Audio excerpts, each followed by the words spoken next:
listening to PetLifeRadio.com.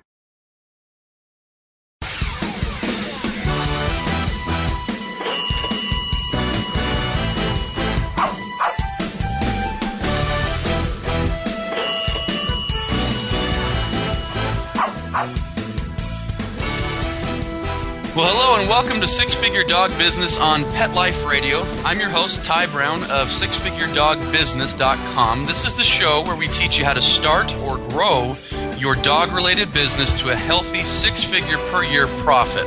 Now, today on the show, we're going to be speaking with Fred King, who's going to share with us information and tips and secrets that he's learned over his years in business. So you're going to want to stay with us.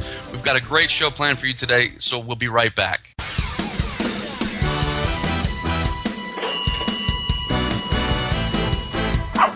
Sit. Stay. We'll be right back after a short pause.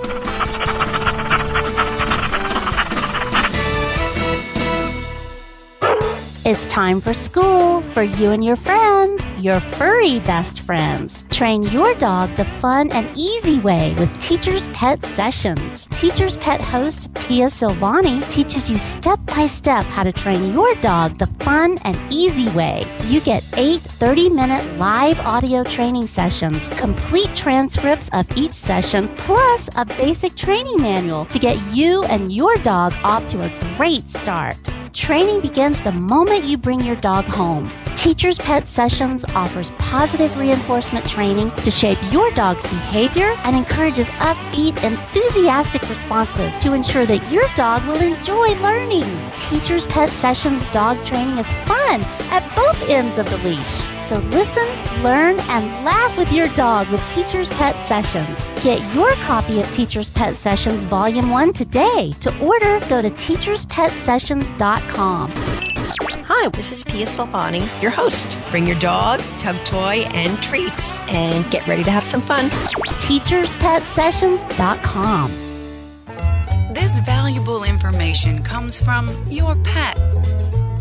There's nothing like a wagging tail or friendly paw to lift your mood. They're therapeutic and make us feel good. Studies show pets even reduce stress, prevent heart disease, lower blood pressure, and fight depression. So there you have it. Pets are a daily dose of good health and happiness. Pets add life. To learn more, visit petsaddlife.org.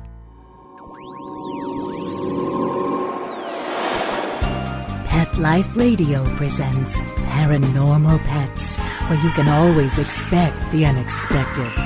Each week we'll discuss all aspects of weird or spiritual animal encounters, ghosts, totems, psychic animals, animal souls, animal angels, and animals in religion, with a little cryptozoology thrown in. Step into the supernatural world of pets with your Paranormal Pets ghostly host, Dusty Rainbolt, every week on demand, only on PetLifeRadio.com.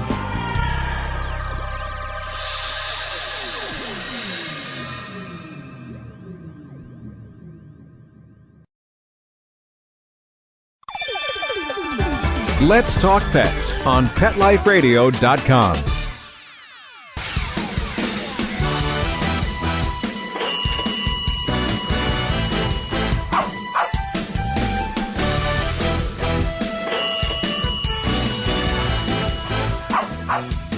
Okay, and we're back, and with us today, like I mentioned before the break, we've got Fred King. Now, Fred is the owner of Dog Watch. Well, welcome to the show, Fred. How's it going? Thank you, Ty. Nice to be here. And, I was going to introduce you, but I figured let me have you introduce yourself. Why don't you tell the listeners at home just a couple quick things about yourself and your company and what you do? Okay, great. Well, Dog Watch is in the pet containment business. We have been in business for 20 years. We are the second largest company in this business after a brand called Invisible Fan. It's become somewhat of the generic term for our type product. And we deal in the part of the business where we have dealers around the world who go and install and help you train your dog and make your system successful so you can contain your dog at your house. We have contained probably close to 400,000 dogs, and so we've over the past 20 years. Well, now, right off the bat, let me ask you, you mentioned you have dealers all over the world. Do you operate a franchise system, or is it a licensing system? How do you guys operate that? We have dealerships, and what we will do is we'll find people who are in different markets who are interested in pets, in dogs, and have a little bit of business background, also a little bit of dog training background, and they will become a dealer for us. We'll give them an exclusive territory where they can market our products. And in all the major markets in this country, Salt Lake, for instance, is a very good market for us. And then we also sell internationally. Australia is a very big market for us. England, Canada. So it's not a franchise per se. We don't sell a franchise, but we will assign a dealer to represent us in a market. Okay, and so now this show obviously is for groomers and dog walkers and dog trainers and pet sitters and things like that. But let's say somebody was listening to this show and said, wow, that's a great idea. I'd like to do something like that. It sounds like the barrier of entry is a little bit lower than a franchise system. A franchise is going to cost you $20,000, $30,000, $40,000. What would it cost to get involved in a system like yours? It's much less expensive. It's what we try to do is we want our dealers to be successful. So we don't put a high franchise type fee on becoming a dealer. It would probably cost somebody about $15,000 to get up and running. By the time they bought an inventory, they have to buy installation equipment. They would need a van to transport the installation equipment, and then they would have to put together a marketing plan. Okay. Now, one of the reasons I wanted to have you on this show, Fred, is because one thing I know that your company or your dealers that are doing a great job, and the reason I know this is because, like you mentioned, you've got a dealer out here in Salt Lake in my market that I've actually teamed up with, and I refer to them and they refer to me, and it's a great kind of symbiotic relationship. But like I said, that's one reason I wanted to have you on the show. Is because in the dog business, I know that there's kind of this sense of keeping everything in and not sharing anything. But I know that your dealers have, and I'm sure this comes from the top, from yourself, have done a good job in forming partnerships. So I want to take a little bit of time here and talk really quick about forming partnerships. When you are helping someone get set up as a distributor, as a dealer, what kind of training do you give them briefly? Obviously, I'm sure you give them a lot, but what do you encourage them to do as far as going out and forming partnerships or relationships with other complementary but non-competitive businesses? Yep. Well, there are probably two answers. One is when somebody first gets going, we have a very good mentoring education program for our dealers. So, what you said before actually is very true. We're not a particularly secretive company. Our dealers all want other dealers in this country to be successful. So what they do is they will spend their time. A new dealer might go and travel and spend a couple of days with 3 or 4 other dealers around the country to see how they do things. We at the company, we also have a Dog Watch University that we host 3 times a year, dealers, and actually it doesn't even have to be the dealer. It could be the dealer, it could be the installer, it could be their trainer or their office person, whoever wants to come. We'll have Dog Watch Universities, 3 times a year, and everybody's welcome to that. We also host a national dealer meeting once a year, and most dealers will come to that, and that's a great forum for them to learn more about the products. So from getting up and running to be experts in the pet containment business, from a corporate standpoint, we'll train them. Then once they get into their market, I think more of what you're talking about are forming partnerships with trainers and groomers and people like that. We encourage them to, go out and obviously find out who the best people are in those markets and form relationships with them. People like to refer people to good people. So if you're in the pet business, it's a fairly tight fraternity, and people can figure out who they want to refer with. Okay. And so is there a technique? Is there a script? Is there a way that you have your distributors and your dealers approach that trainer or approach that veterinarian? What are the most successful ways that you find that your dealers have in forming partnerships? Well, I think, to go back to the beginning, it's very important that our dealers are good at what they do.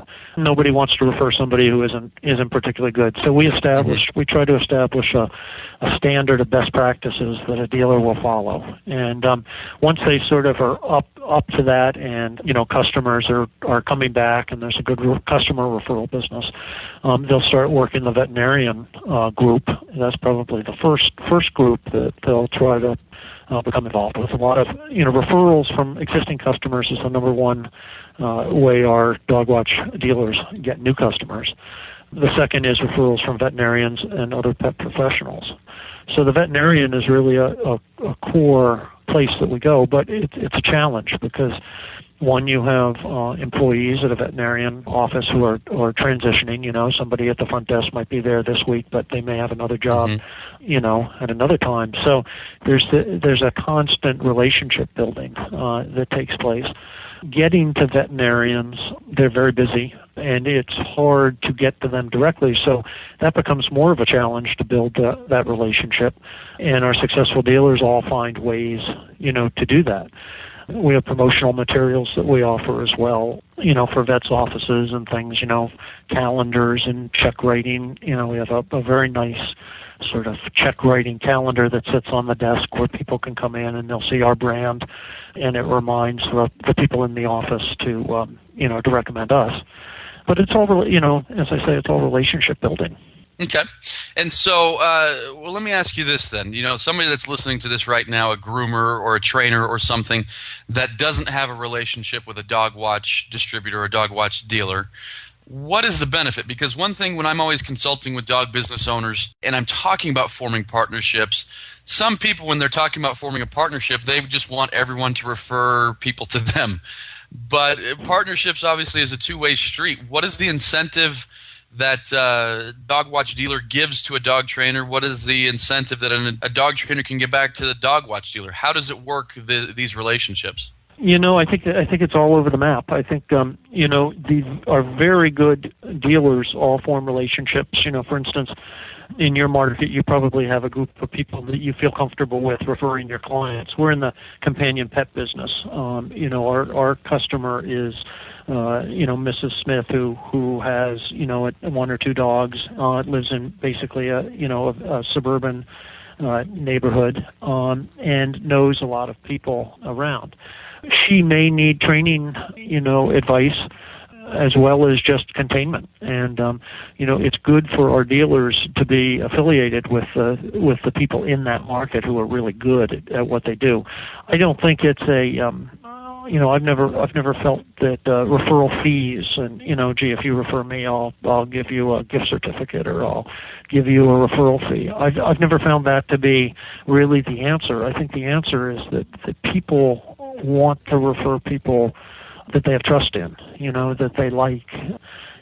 So I think it's a relationship. I go back to the best practices. If our dog watch dealer is the best in that market, he has a good reputation with his customers. He shows up on time. He's professional in how he presents himself. His materials are good. He advertises well. He's got a nice program. If he does all of those things and does them well, he can build relationships.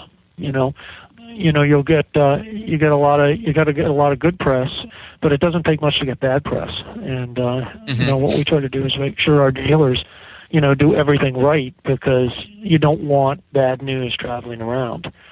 And I'm sure in your business, you probably have a group of people that you really have faith in that, gee, I can send Mrs. Jones to this person, and she is going to be really well taken care of. And that's important. Mm-hmm. Yeah, and you're right, it is. And thinking back, for example, to the relationship I have with your dealer out here in this market, they do offer a referral fee, but I've got to the point where I say, hey, don't worry about that. Let's just kind of exchange referrals. They're very kind enough to offer a $50 referral fee, but you're right. To me, that's not the important thing. The important thing is that I know that when I say, okay, you've got a pet containment problem, call these people, that they're going to take care of my client. And so, in any case, that brings up a good point, that money is secondary. In fact, I know personally when I first got started in my business, I went around and I started contacting veterinarians, and I said, hey, if you refer, I'll give you $20. And some people were actually, put off by that. They were put off by the referral fee up front. They said, I'm not so sure about that. Yeah, but it changes the relationship. It does. Yeah, I think it changes the relationship. And we've done referrals where sometimes, if you buy our system, we'll make a contribution to the shelter in your area or something like that. That to me works a lot better than giving a referral fee to an individual. No, and that brings up a good point. Like I say, for those listening out there, I always want to apply this because somebody listening might say, well, I'm not a dog watch dealer. How does this apply?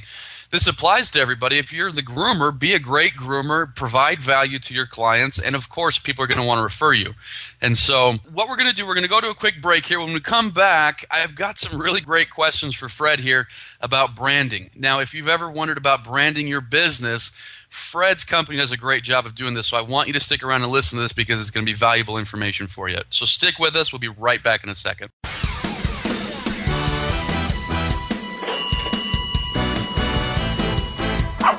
Sit. Stay. We'll be right back after a short pause.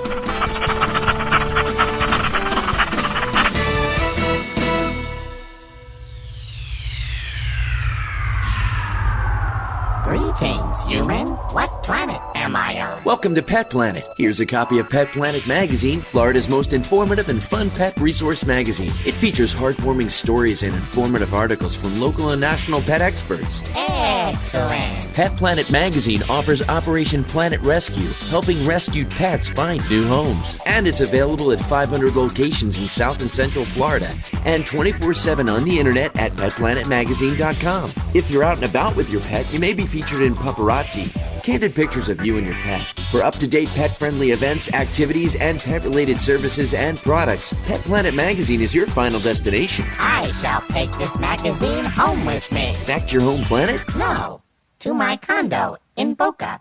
Pet Planet Magazine. Check them out at www.petplanetmagazine.com or 352-394-8578. It's out of this world. Want to know what cats like to eat for breakfast? Mice Krispies, of course. Learn everything there is to know about cats on Catitude with your host, Tom Dock. Each week, we'll spotlight a cool cat breed, give up-to-date advice on cat health, and check out spiffy new cat products. So curl up on the couch every week for a perfectly enjoyable time on Catitude, every week on demand, only on PetLifeRadio.com.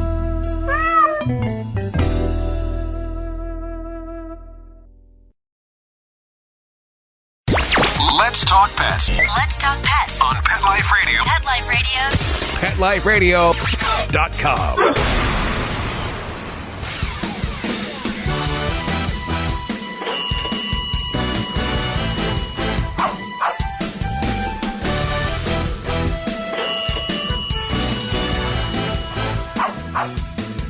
Okay, and we're back, and in the last break we were talking about referrals, and that's one area where Dog Watch, I know, at least from my market, and I assume it's in other markets, I know that Dog Watch does a great job, and so I think business owners and pet professionals would do well to look to your company as an example. Provide value, be friendly, get good press, just, give your customers a good experience, and it makes sense that people would want to refer you. Now, what I wanted to talk about now is I wanted to talk about branding. Now, the reason I did is because a lot of people out there in all different types of pet professional businesses struggle with branding. They struggle with how to brand, and so initially someone might look at a company like yours and say, well, everyone's selling the same product. How would you brand yourself? But I know you guys do a good job with that, so why don't we talk about that? Do most of your distributors have their own websites? Most of them do. We have sort of two tiers of branding. We have a national program that we do as the corporate office, and be it dogwatch.com or Collateral Materials, or our product identification or our training materials, whatever they are, they have a very distinct look to them.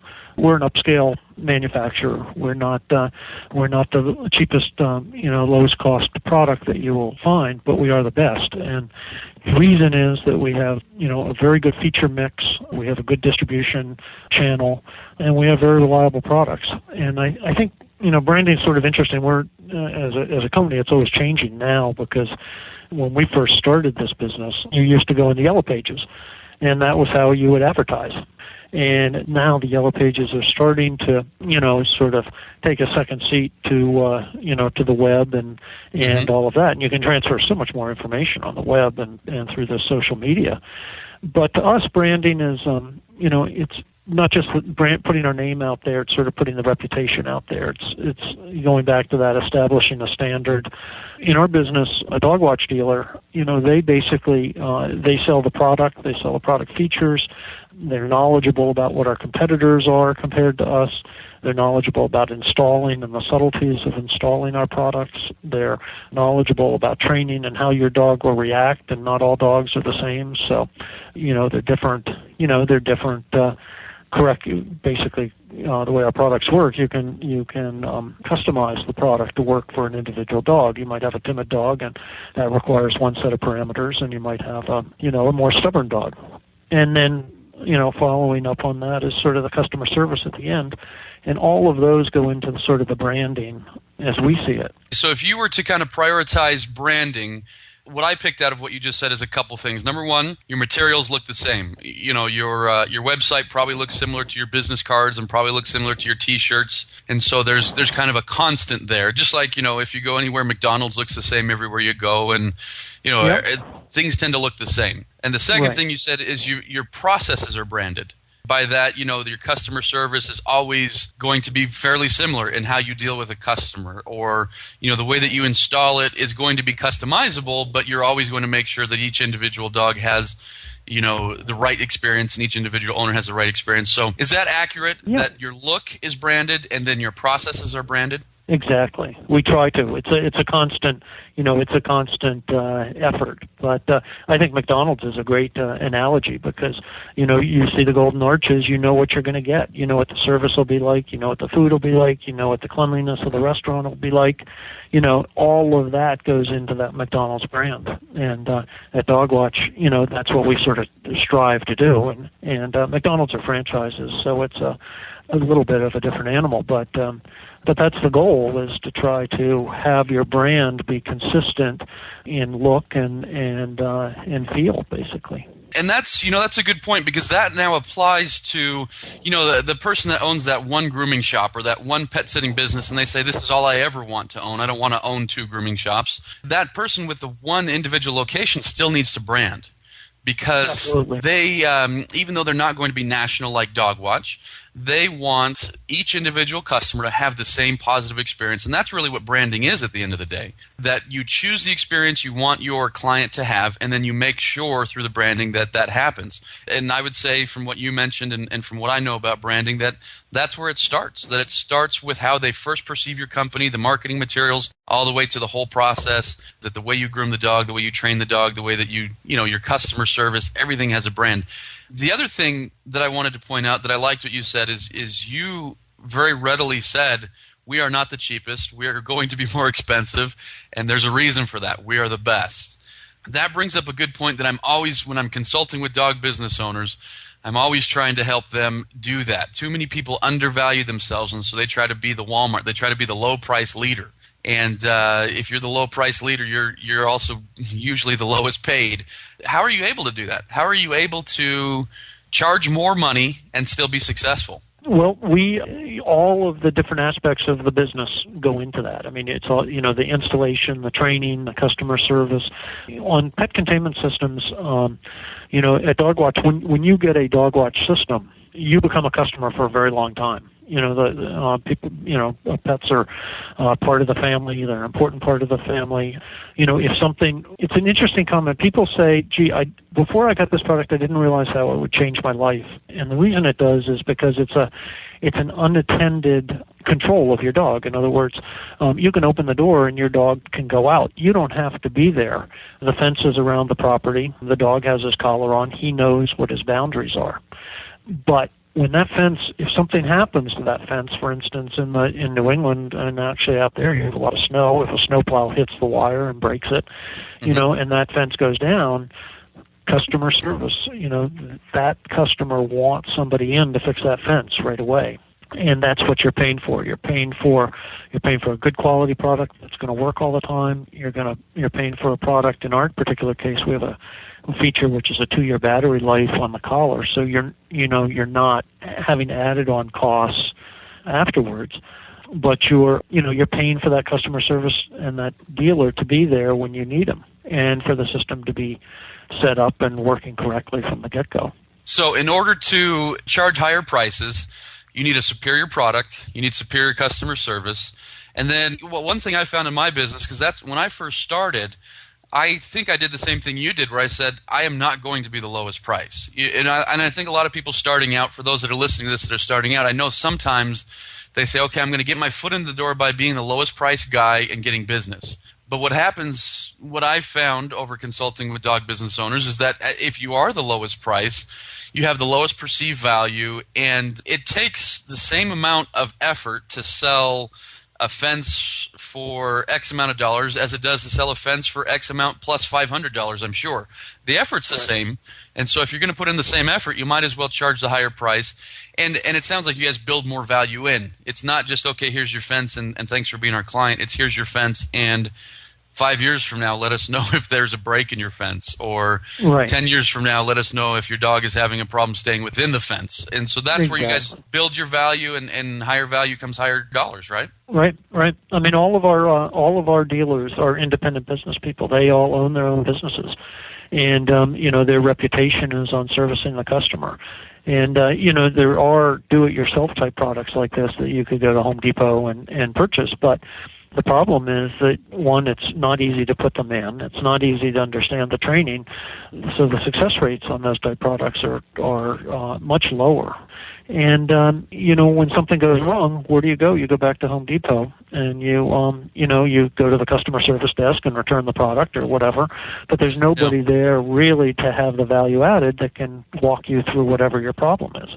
Right, and from personal experience, I see that all the time in my business, where we'll go to a client's house and they're like, oh, those fences don't work. We put one in and we put the dog out in the yard and he ran right through it. And I said, well, did you have a dealer come in and show you how to train? Oh, no, we did it ourselves. And so, yeah, I've seen that many times. And so, the reason I'm highlighting this is because I want to, again, I talk with a whole bunch of people on my radio show from a different variety and different businesses, and I always want to extrapolate the information and apply it to the individual business owner that's listening to this show. You've got to provide more value. If you are the low price leader in your neighborhood, stop it. Stop being the low price leader. Start being the high value guy that gets more money per transaction and then makes a better living. Absolutely. The only way to be create that value. Yep. They have to create that value. They can't just, offer the same old service if they're the low price guy and say, okay, well now I'm just going to raise my price. They have to build that value into their offer. So when they go to the person, the person feels comfortable that, oh, yeah, I see why I'm paying this amount of money. And one thing I like that you guys do, which is something I do in my business as well, is that you build value with things that aren't going to break aren't going to kill you. You guys build value with customer service. Now, that's one thing I offer in my business. Hey, if we train this dog, you can keep coming back for the life of the dog. Now, that right there helps somebody feel so comfortable about choosing my training program or your fence. But the reality is they might need it once or twice throughout the life of the dog, and maybe never. Some people are going to need a bunch of help later on, but some people might not really ever need any help. And so you're able to charge the higher price by offering the higher customer service, but it doesn't kill you to do it. Am I accurate? Is that the same in your business? Absolutely. We offer a lifetime warranty on our product. So if anybody ever has a collar that stops working, they send it back and they get a new one. And on the transmitter as well, there's a lifetime warranty if there's ever damaged. So, we find that, it's a great warranty, because we do get people who send us things back, 10 years later or whatever. They've gotten certainly a good life out of that particular product. But on the flip side of that, they're a good customer. They've been with us for 10 years. We're happy to send them another product. And at the end of the day, they'll tell 3 of their friends to, gee, I sent this back from to Dogwatch, and Dogwatch sent me a new one, and gosh, I didn't have any hassles. It came in, it came to me, and the referral business just grows off of that. Right, and I'm sure you guys get tons of referrals, and you have no idea where they came from because it was that 10-year-old client that happened to say, "Man, Dogwatch took care of me," and so. Now, we've only got a couple minutes left, but one thing that you also mentioned that I want to ask you a little bit more in depth about is you talked about using social media. Now, this is a big thing that a lot of people are wanting to get into now, and a big thing that I teach my clients how to use. What do you guys use for social media? How do you guys implement that into your businesses? Well, we're just getting started, to be honest with you. The web has been our window to the world and has replaced a lot of the traditional advertising that we used to do before. And I can't stress enough, how important having good websites and, having somebody help you who understands websites and search engine optimization and, how to get your name out and people to find you on the web. Social media is a whole other world. I noticed actually on your website you do a lot of it. And it's almost like a modern-day public relations. It's an avenue to get the buzz going, to get people talking about you, be it, Facebook or Twitter or YouTube or blogs, and just to get conversation going. Hopefully it's all positive, but, even if, somebody comes out and says, gee, I wasn't happy with this, it's an opportunity to turn that around. You can go into the social media, you can, make a comment of maybe why that happened, or you can contact that person and make it right. But social media it's a fascinating world right now, I think, with web and social media. And so do you guys use Facebook? Do you use Twitter? What are you guys using in your business? Well, we're just starting. As I said, we're just changing our website to use Facebook, Twitter, and YouTube, and various blogs. Okay, excellent. Yeah, and one thing I have found is you're right. It is like a big public relations machine because you can get your message out there in front of people in a way that's not advertising. People are very resistant to advertising, but they're very open to social media. And one thing I've found, is I provide just a lot of cool stuff, and every now and then there might be a little ad, quote unquote ad.